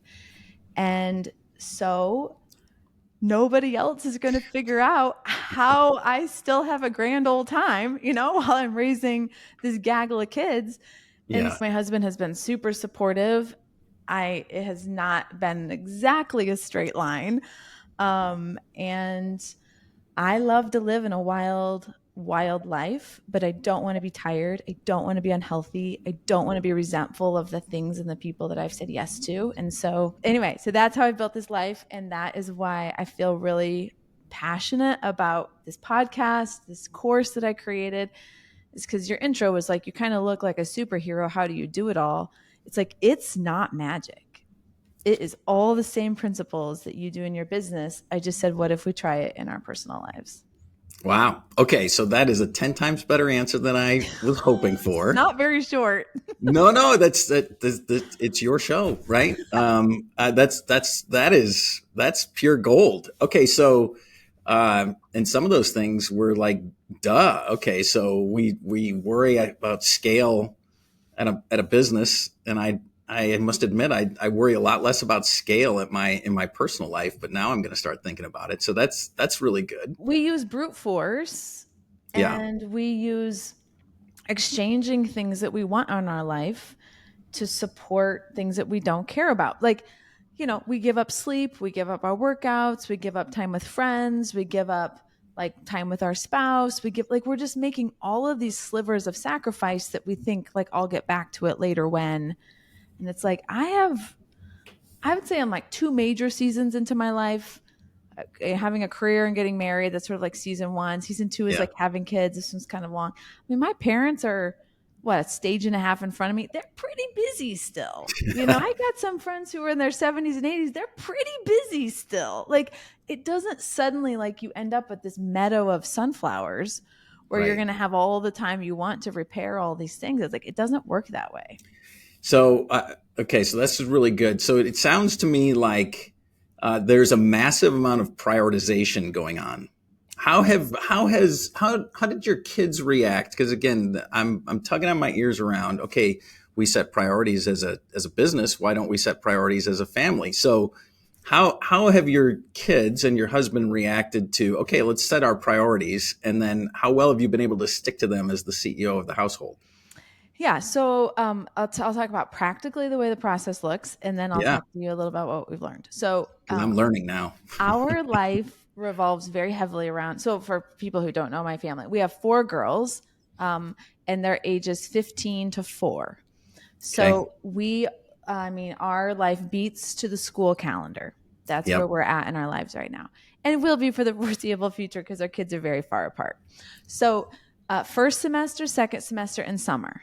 Those are the kind of 3 key seasons in our life. And we have one kid in travel sports that overlaps with winter swim season, which is where another one is. And that's also when show choir is. So first semester, second semester, summer. So in those 3 kind of periods, you can do quarters, whatever works for your family. We have a priority setting season. So I'll give everybody about 2 to 3 day head start. Hey guys, we're going to go out for dinner. We try to make it nice. We go to St. Elmo's or Harry Nizzi's or try somewhere new. The girls get dressed up. It's like a fun night out. Mm-hmm. And everybody needs to write down their priorities, even the little ones. So obviously our 4-year-old can't write, but she also gets a voice in what our family is going to be doing in the coming season. And so my husband will share, hey, the first quarter, I know this, but the girls don't remember. The first quarter is a big trade show season for him. He's on the road a lot. And so the girls knowing that that's coming up is really helpful. Then it's not this constant surprise. In the summer, he's home a lot. In the fall, also a travel season for him. So he'll kind of go through, this is what my travel season looks like coming up. My one who does travel volleyball, he'll say, I'll do most of the away tournaments with you, Ainsley, so that mom can stay back. And he'll kind of go through those kinds of things. And each of our girls will talk about what their priorities are. My 9-year-old might say, I want to see my cousin 3 times. I want to go to Nana's house a little bit more. I want to learn how to sew an apron. I don't know, but and I also share with the family what my priorities are in the coming season so that they know what I'm going to be focused on and what I'm going to be making. So then my job as a CEO, as our household, is to say, does all this fit together? Do we all get everything we want? Can we resource it all? in the same way that you make those choices for your business. Can we say yes to everybody's list of wants? Yes, no, how are we going to do it? Do I need a different driver? Are we going to need some support? Are we going to need my mother? Like, how can we, or are there going to be some things that we're going to need to prune? So that's how it practically looks. And just like in your business, Brian, you are trying to figure out what is the sort of like digestion rate that we can move, like how fast, how many priorities can we take on at the same time? And it is that same type of dialing things in. When our second one did travel volleyball for the first time, I was a very naive little chicken. I had no idea what we had said yes to. Like I had no idea. And I felt like I was being punched in the face every single week for 6 solid months because I did not do that. I grew up in a very small town. I'd heard about it, but you kind of like don't listen closely because you can't imagine that's actually what your life would look like. You know, like I just didn't ask that many questions. And I was grumpy. I was schlepping bags for my 4-year-old. I felt like I was living on nacho cheese. You know, I felt like I was so reactive. The second year we were so much better at it. I knew how to get in front of it. So if there's times where you're like, boy, this yes cost a lot more than I understood. I didn't have enough respect for what that was going to mean as an example. And you have that stuff where you say, hey, we're going to implement this new software at work, cleans you out. Like that was 3 times more money than I was expecting. We didn't have the right implementation. Like there's just stuff that takes you by surprise. And so your personal life is the same way. And we're much better at it. We're going into our 3rd season. I know how to do it, how to drive, like all the stuff. But man, the first one was brutal. That's pretty funny. Yeah. And we just actually went through a software problem where we spent 3 times as much and it took 5 times longer. Yeah. So totally. I'm very familiar with that. And now you'll ask different questions next time and you'll get a little better at it and all those things. So going to learn a lot. Okay. I want to go to a couple of specific hacks because I want to know if you're still doing them. Okay. So are you doing your laundry? Nope. Okay. So tell me about you do your laundry? Somebody in your house, in your family, do your laundry? Jill does the laundry. She does not let me touch She doesn't let me touch the buttons. It was actually, we had a pretty funny episode about that last week.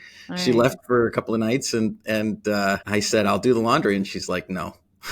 No, nobody in our family. I mean, I do not do my laundry. Well, I want to hear the hacks because I remember hearing that episode. This was probably, how many episodes have you done of your podcast? We're like 270 or something like that. Yeah. Okay. So this was probably like 150, maybe 200, or maybe, it was probably 150. Yeah, I don't know. But when you talked about outsourcing everything that didn't involve being a mom or a wife or a CEO, I was like, oh, what a great idea. So you should tell the listeners what you meant by that and how you actually execute it. Yeah, on average, a load of laundry takes you 45 minutes. Most households only have 1 washer and dryer. And so it's a huge pinch point. You like literally can't get it all done in a shorter amount of time. And as our family has grown, think about, I have you got a lot. 5 beds, I've got bathroom rugs. I have towels. I have workout clothes. I have the kids' athletic stuff. We have our regular clothes, pajamas, like it's never ending. And so it was a huge source of frustration for me. I'm not uniquely qualified to fold my underwear or my husband's. And I did not want to manage having our kids do it. That was a choice for me. I don't want to manage that. Yep. They're hardly ever home. And they're doing things that I believe are very productive for their leadership, character development, physical development. Yeah, this is very academic. This is what I'm trying to get at. This is the good stuff. It's a choice that we've made.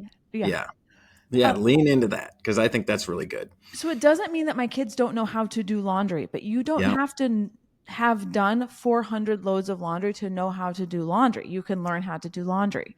So you don't have to wash it. So anyway, we outsource that. People have the assumption that is a very expensive thing to do, and it is not.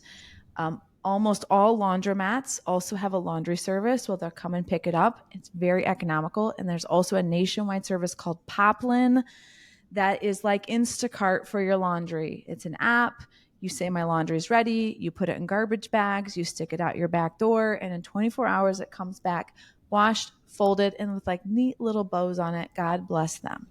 And you can specify you want it folded. You can specify the detergent. Like literally, I tell people, if you don't have time for yourself, if you don't have time for your spouse, stop doing your laundry. Give me $30 a week, get rid of your laundry, and stop complaining about those two things. And where will real life be? Okay. Yeah. Okay. That's the first thing. What else did I say? My second, I feel like big go-to hack is having a handyman come every 90 days. Then literally nothing is ever broken in your house for longer than 90 days. Yeah. We live hard, we're careful, but like, we're just a lot of people in here, a lot of people through here. I'm not a if they want to throw a ball, I'm just like not that annoyed about it. Like, you know what I mean? Like, it's just, of course. We live here. It's not a museum. And so a doorknob will go through drywall, a thing will fall off, somebody will step on a curtain and the curtain rod will come out, the toilet paper holder will get loose. Like, just stuff happens because we live here. And I hate living in a barn. My kids will hear me. I'm like, we can't live in a barn. And so that's really, we don't live in a barn. There's a handyman that comes every 90 days. I have a punch list. He refills the water softener salt. He looks at the filter, all kinds of stuff that just doesn't happen because we're not home that much. So I've put it on a system, just like the most normal things in your business. You've put on a system. Shredding, copying, all of those things. Yeah. Fabulous. Like probably water is delivered on a routine. Yep. Like at your office. Like you don't be like, oh my word, we're out. Who has time right now to go get some? It's like, it just happens. Yeah. And we don't treat our homes like that. So. Yeah. Okay. So I'm guessing you don't mow your own yard. No, we don't. Mm-mm. Okay. Good for you. We don't even have anything. Like, we don't have anything. We couldn't even if we wanted to. No screwdrivers, no drills. Yeah, we have some of that stuff, but not like a weed eater or a mower or like shears or something. All right, so then people sometimes, Brian, can say, well, that's a luxury you and your husband have. You're executive leaders, you're a business owner, like, congratulations. Yeah. And what I like to remind people is, like, we very much started out making like $65,000 a year. We made very intentional choices in our financial choices as a family to put money towards support instead of stuff. Yeah. We don't have a lot of stuff. We have one house and 2 cars. We don't have a boat. We don't have stuff. Yeah. That stuff just takes time to maintain. This is the season of life that we're in. We both have a lot of ideas. We felt like other things can have the chance to maybe pay us and create wealth, and put my creative energy towards those kinds of things versus other stuff. So we have a very low overhead financial existence. We always have, so that we have the room to be able to pay for things. And so, yes, 44 years old, 20 years into our career, we hardly do anything. I'm using air quotes. We're very busy, but that was not how it started. It was first with a housekeeper, and then, like, over time, if you outsource one new thing every 3 years, over 20 years, you get to a place where there's not a lot left, and it's great. So it wasn't like all of a sudden one year we spent $40,000. Like, you know what I mean? It's not how it went. It was very incremental. It was very systematic, and it was, instead of stuff, we are going to get time. So that we someday can have both. You want both. You want stuff and time. Let's be real. Yes. You want stuff and time. People get stuff and then they never have time. And I believe if you get time, that you will maybe get to the place where you have both. So that's fantastic. Okay. So again, back to massive prioritization and just being really thoughtful and intentional about it. So I'd love that. All right. So now let's just talk about your life at Element 3. So 2006, did you buy the agency? How did you get to Element 3 in the first place? I read in your bio, you were only 24 when you took the thing over. So give us a little history there. I have a wildly entrepreneurial father, which starts to make my story make a little bit of sense. So I grew up around a lot of risk and a lot of things. Which colors your own, like, this does not feel risky. And I have a finance degree. So I've always, like, understood business, That didn't mean I know how to do it, but you know how that is. You think you understand. Yeah, right. You were book smart. I got it. Yeah. So I started out at Lilly as a financial analyst, and I had just grown up in the Wild West. And I was like, man, you can't make any decisions around here. It doesn't matter how obvious it is. Yeah. Which I get why they don't let 25-year-olds, 23-year-olds make choices in regulated environments. But I thought I had a lot of really good ideas. Yeah. So my dad, the financial partner, and me, the sweat equity partner, when I was about 24, 25, bought this small little agency. It was like, I don't know, $280,000 in revenue for 30 grand. And so my dad wrote a check and I was like, I've got time. So over time, I bought my dad out, and now almost 20 years later, here we are. But that's kind of how I got into the business. I had never taken a marketing class. I never worked in an agency. I didn't really know that much about it. Yeah. But I don't know. I think, again, that's cultural. My dad has done a lot of different things. And it's like, hey, if you find the right people and ask the right questions and you're humble enough, you can kind of learn anything, kind of. Yep.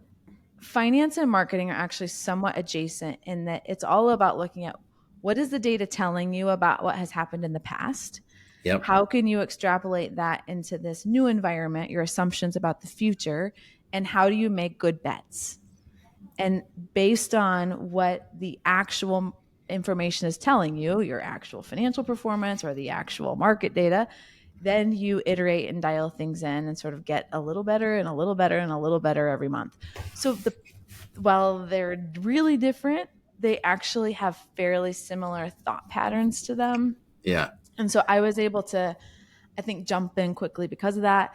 And I was coming into marketing when, 20 years ago, like email and like data was starting to really become a cool thing. And I knew how to do pivot tables and use Excel blindfolded. And so that made part of what I knew from the financial world kind of cool. And so I was able to kind of do something with some of the data that we were starting to like learn and see. So. Yeah. Okay. So give us a profile of Element 3 today. How big? Yeah.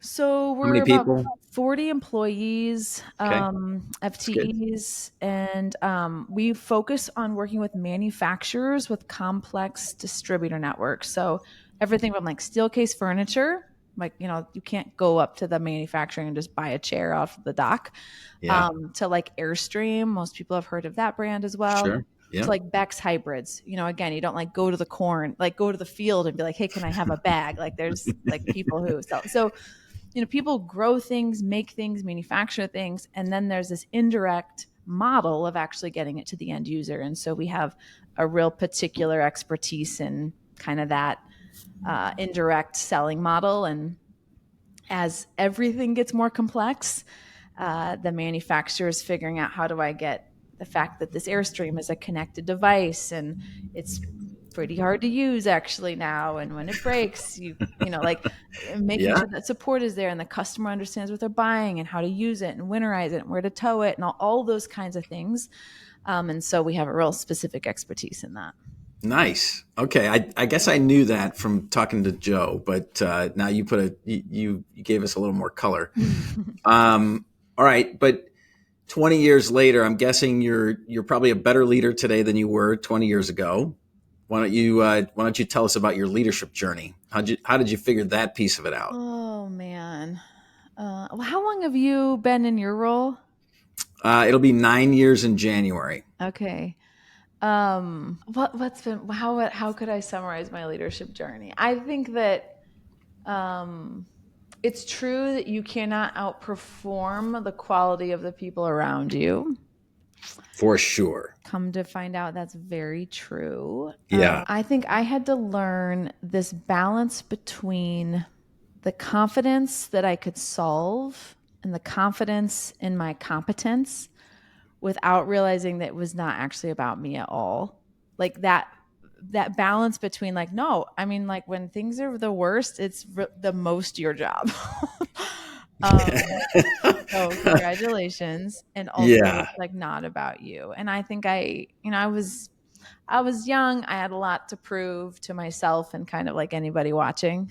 Sure. When I was young. And I know there were seasons I made it more about me than I would say my present day self leads from. I think one of the most audacious parts of the Element 3 culture that I think comes from me is we do open book financials, and like we are very honest, both good and bad times.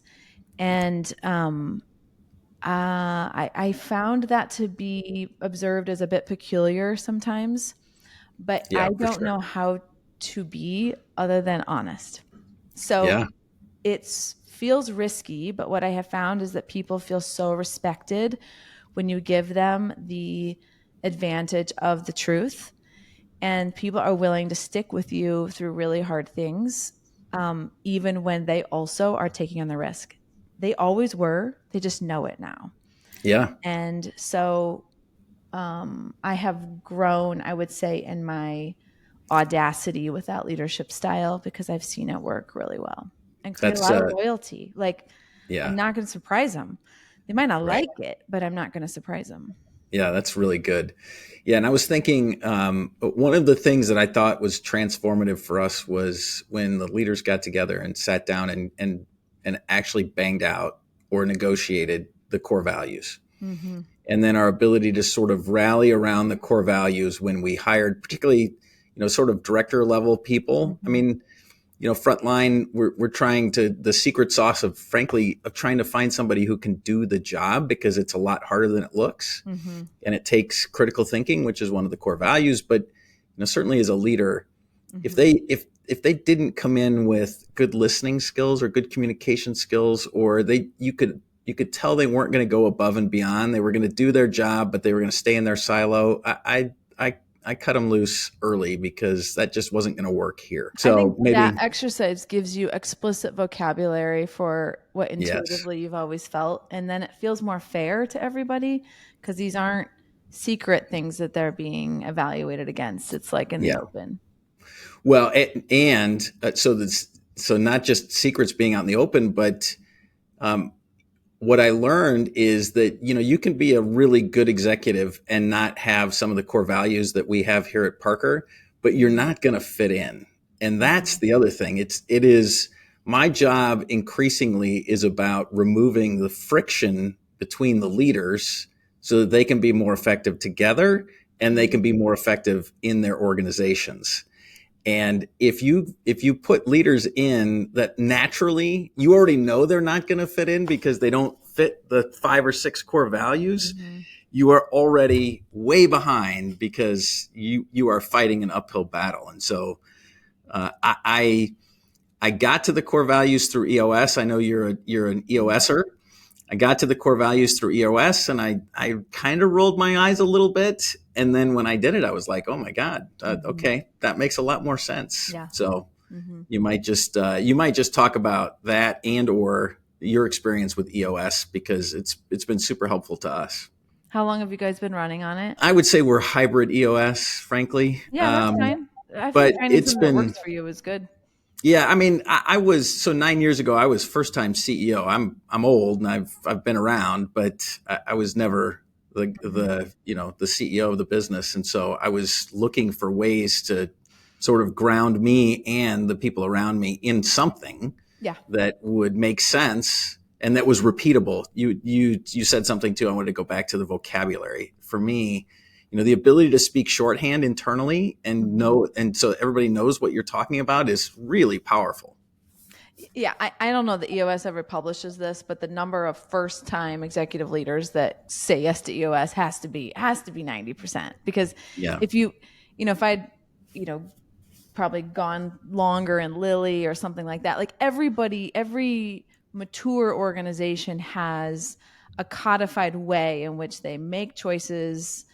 They get people to understand what those choices are. They get people to align in their behavior behind them, and then they keep score. Like that's really what it is. But it feels like very helpful when you're kind of trying to like cobble some version of it together that you're just imagining because you've never really operated in one. And I was, the system I lived in at Lilly was way too big and complex for it to work inside Sure. of a small organization. And so I was doing my best to imagine something, which was coming together, as you can imagine. So I think it's very helpful.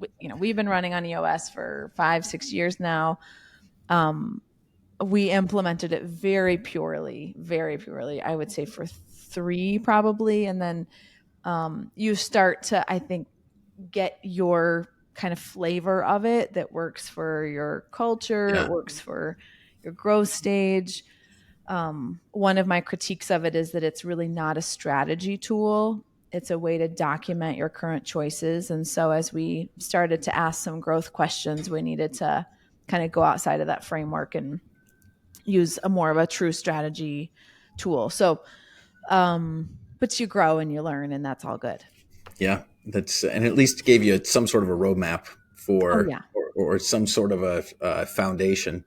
Okay, so did I see one of the pieces I read? Did I see that you were on an EOS stage as a speaker? Let's see. It would have been 2 EOS conferences ago. I was the opening keynote. That was a really special moment because it was in our backyard. It was here in Indianapolis, and historically, the opening keynote has been kind of a customer success story. So, it was very, very special to be able to stand on that stage in my city and think back to my 25-year-old self who, if I could have shown her that moment, I'm not sure that she would have believed it. So yeah, okay, that's good, because one of the questions I have was you probably know of Scott McCorkle. You may know Scott. I heard Scott one time when he talked about how the only way you can truly appreciate how far you've come is to look back. Mm-hmm. And so you sort of led me to that. So you're standing on stage and you're saying, okay, if I had told my 25-year-old self I was going to be here, I wouldn't have believed it. What other things wouldn't you have believed from if your 25-year-old self is looking at you now? I think personally, I had someone kind of like you referencing Scott, a professional woman speak into my life, I think after I'd had my second one. And she said, I regret that I let my career decide how many kids I was going to have. Her kids were in like high school, college at the time. And she's like, I just always wanted more, but I just didn't know how I was going to do it. So that was sort of the day I decided I wasn't going to let figure out decide how many kids we're going to have. And I just always wanted a big family. So I think I'm proud of that we worked to figure it out. I'm proud that my husband and I are going to celebrate 20 years next year. Congratulations. Getting married is one thing. Staying married is a different project. And so it's so easy. Very proud of that. I love that for you, Brian Wolff. So we're 2 firstborns trying to hack it out. So it's fun. He's great. And also there have been seasons that have been very hard. Yeah, of course. Yes. There's lots of reasons they don't tell you that's going to be hard. But anyway, so I'm proud of that. I think the other thing professionally, I was the first female chapter chair for YPO Indiana, and it's has a 70-year legacy. And so I never would have said that was something that was like on a bucket list, but I feel really proud of that too. Yeah. Okay. So we can go there just for a second. So your journey as a woman through what is unfortunately or historically a male-dominated world. Talk about that, and talk about how you've managed to break through on that front as well. Yeah, I feel like my experience is not always the same as others. Like I'm kind of the last to notice often that I'm the only girl in the room. I just for better for worse, I'm just sort of the last to notice. Like I just don't really, it's just not like a huge thing to me. I also think having worked for myself for such a big portion of my career, I felt like my fate was kind of always in my hands. And so it's like, I either know how to figure it out or I don't, like nobody else was keeping me back or deciding if I could have a promotion. Like that just has not been my experience. I have felt a lot of people champion me. And in fact, like me being the first female chapter chair was not even my idea. It was like other people were like, this needs to happen. It is time and you're the right person. And so Yep. I think that if you like surround yourself with people who, I don't know, this feels like poetically weird. I don't know. I just like people, I think people just appreciated my contribution. And I was like, it was important to me to be great and to like contribute and to show up well and to expect of like high things of myself and the people around me. And it's like, I don't know. I am a girl, but I don't know. Well, okay. Really So just hearing it, I'm sure when I hear it again, when I listen to it, I'm going to hear it even more. But I heard two things that I thought were really important that I would love for all women and men for that matter. First is you said my destiny was in my own hands. Mm-hmm. Right. And you could almost put a full stop on that. So if you want your destiny to be different, it's in your own hands. And then the second thing, and I wish I could rewind the tape. You said something to the effect that, oh man, I'm not going to get it.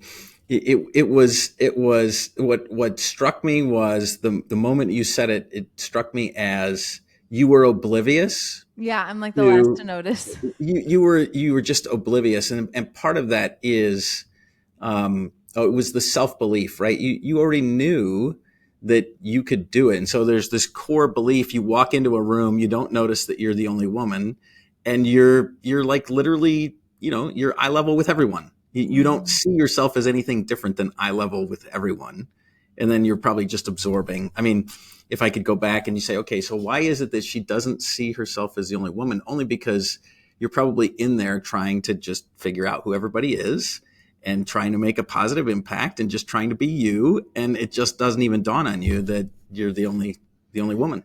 Or maybe one of two. I practiced a lot too, Brian, because I mean, my podcast is called Scared Confident. So I've had a journey with fear.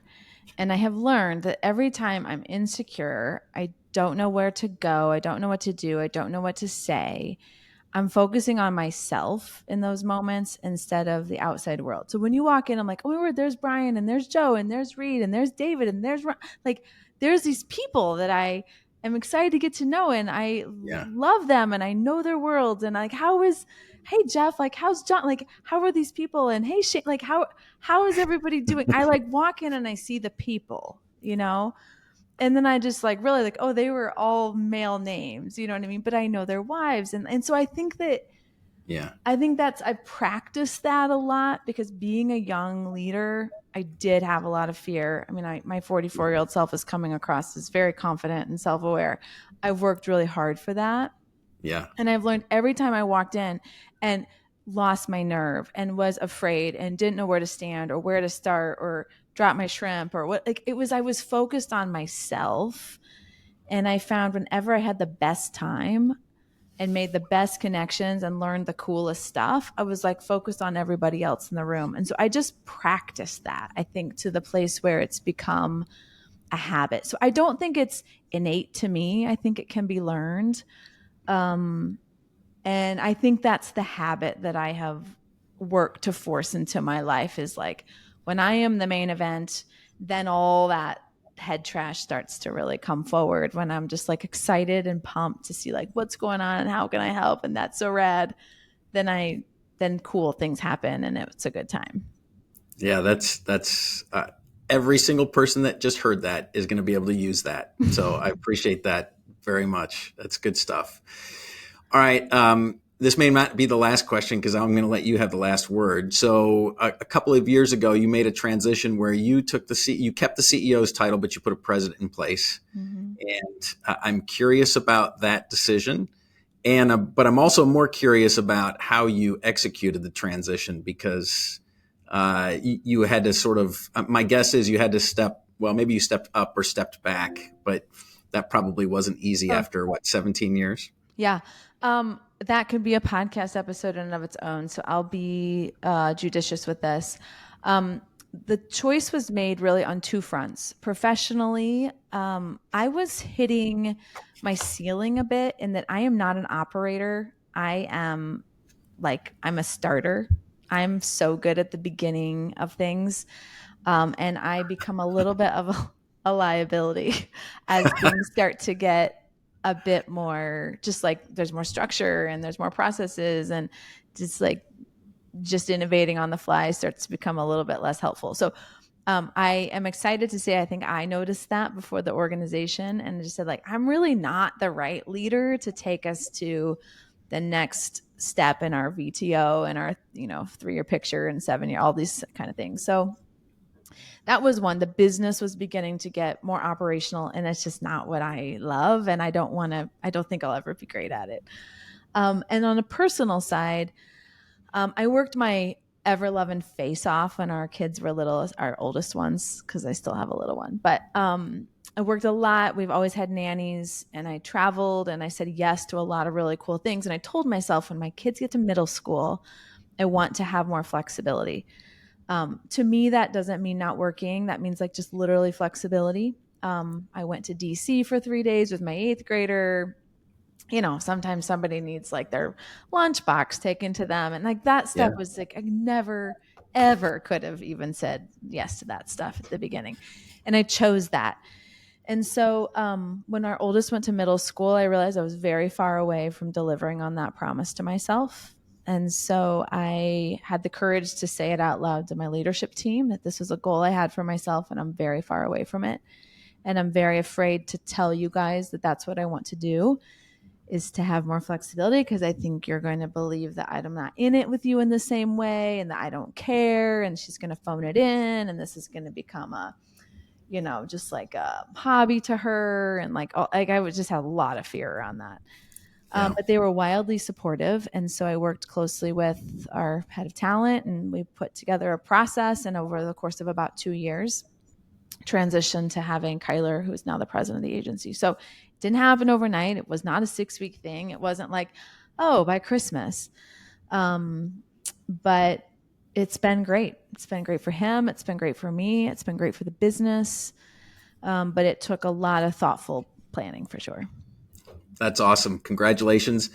You hit on something else that we CEOs stress over, and that is, when will I know the right time for X? Mm-hmm. Just name X. It doesn't, whether it's I'm the wrong guy for the job, or I need this type of resource. I worry all the time about having the insight to be able to make the right call at the right time, with input, obviously. But there's always a way to hang on, if you will. And then it's not necessarily always the best way to do it. Mm-hmm. So hats off to you for doing that. Well, thanks. Okay. So as we're coming around the bend here, what didn't I ask you that I should have asked you? Or like, what's something that I tried to get a little bit into your soul, because again, I could tell by the podcast that there's a lot there. There's a lot of depth. And so I was trying to speak less and ask questions, but what I missed? I think what I've learned, if I were to summarize my choices in my life, is that, and this quote is not unique to me, but like, it's all hard. And so when you can make friends with that and pick the hard that aligns with the life you want, it starts to be hard with purpose. So like, it was hard to step away from Element 3 and to put Kyler in place. And like, that was like really hard. It was actually really hard.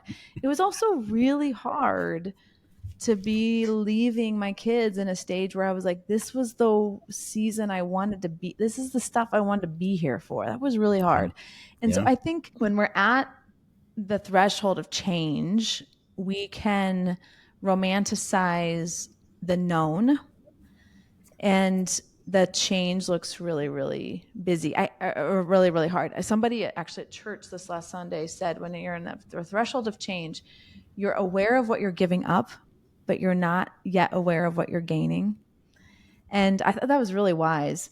Yeah. And I think that plays out in our professional lives, in our, just in our lives, not even in our lives. Yeah. When you're on the threshold of change, you're aware of what you're giving up, but you're not totally clear on what you're gaining. So I just tell myself, like, it's all hard. Like, literally, it's all hard.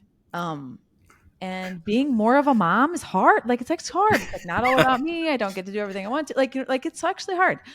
It's all hard. And so when you pick the hard that aligns with the life you want, to me, that feels more purposeful. Oh man, I don't think I could have ended it any better. That's fantastic. So yeah, right. Mic drop. That's it. Because it's all hard. It's just like the podcast. It's harder than it looks. It's just hard. That's okay. We need to make friends with it. It's hard. We need to make friends with it, and we need to pick what's hard. Yeah, that's really good. Okay. Well, on that note, I think we'll call it a wrap. And I honestly can't believe we haven't spent more time together in the circles that we've run in. We have, I think, by my count, there's 214 LinkedIn connections. Right. Yeah. We definitely have almost sat at the same dinner table several times, I'm sure. Yeah. It's crazy, but it's great to finally spend some time with you. Thank you for your pearls of wisdom. And I look forward to continuing to follow you through your 8th grade trips and your vacations and all of that on LinkedIn. So Thanks, Tiffany, thank you it. for joining me. Thanks for having me on. Thanks for what you're doing. Okay, that's a wrap on this episode of Harder Than It Looks, Parking Uncovered, presented by Parker Technology. Please leave us a review if you liked what you heard. Make sure you tune in next month as we continue to uncover tips, tricks, and best practices to manage what we all know is harder than it looks, parking a car. Bye for now.